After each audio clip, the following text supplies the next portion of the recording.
Hey everyone, welcome to this week's Just the Tip. My name is Corey from Meat and Potatoes Organizing, and today we are going to talk about the first 60 seconds when you enter your home. It's critical. It is important that you have a drop zone set up for those first 60 seconds. And if you can think about what's the most critical when you enter your house through that door, I need a spot for my keys, I need a spot for my bag, I need a spot for my shoes, and also probably maybe a spot for incoming mail.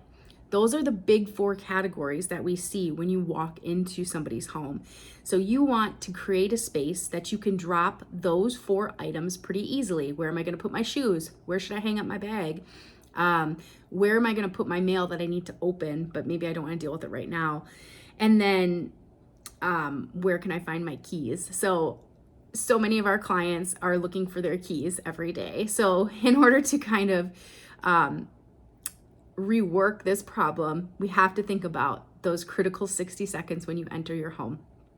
So what I want you to focus on today is creating a system where you walk in and you can drop those four big items and whatever feels good to you and easily accessible in that area. So let me know how that goes. Would love to hear from you in the comments, and we'll see you next week for another Just the Tip.